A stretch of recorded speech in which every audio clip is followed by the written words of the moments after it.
In the grand halls of power, where decisions shape nations and words ripple across the world, stood a man unlike any before him, Dronle Drump, the Prime Minister of America.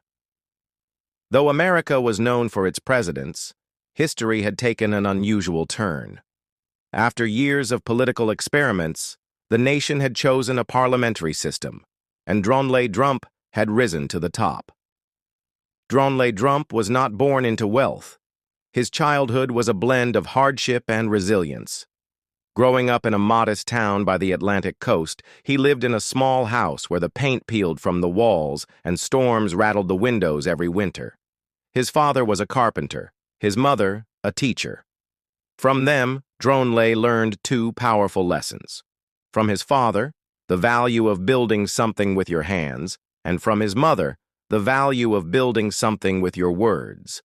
As a boy, he was not the strongest nor the smartest, but he was undeniably curious.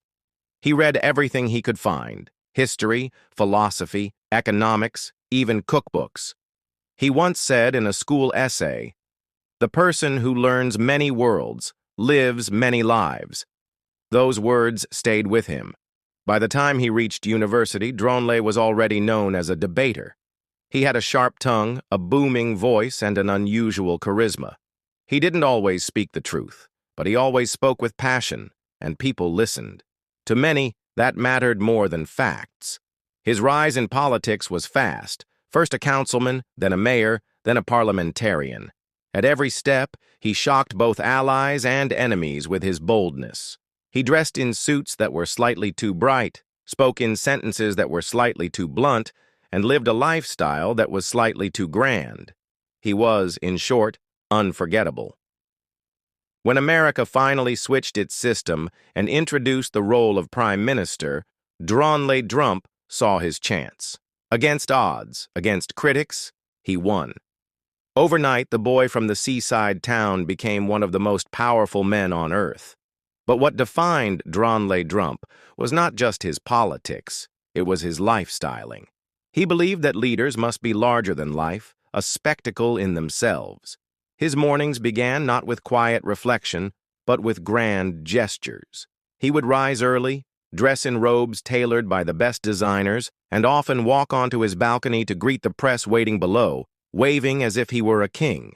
His breakfast was never ordinary. Where most leaders ate oatmeal or eggs, Dronle demanded feasts: golden pancakes with maple syrup, exotic fruits from distant lands, and coffee served in silver mugs.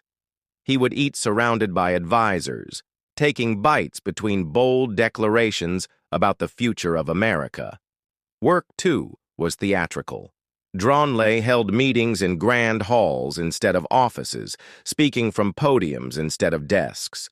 He preferred to stand above, to command, to gesture with his whole body.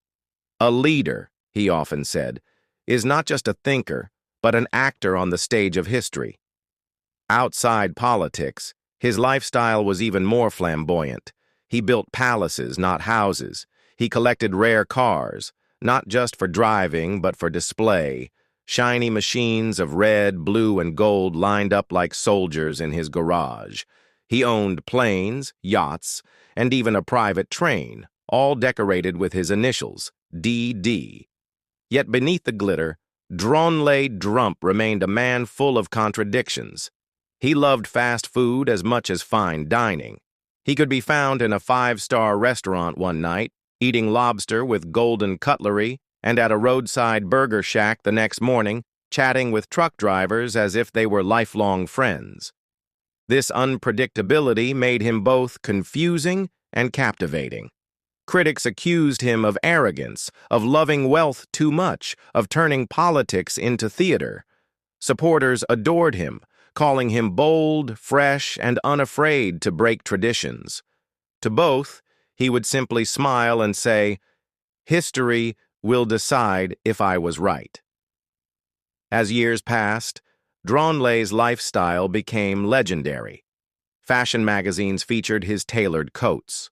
Travel journals wrote about his habit of visiting foreign cities not through embassies, but by walking into markets, shaking hands, tasting street food.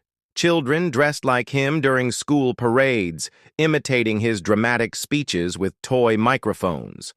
But there was another side to him, one only a few saw. At night, when the cameras were gone and the crowds had left, Dronle sometimes returned to that seaside house of his childhood. He would sit by the shore, watch the waves, and eat simple bread with butter, just like his mother had once made.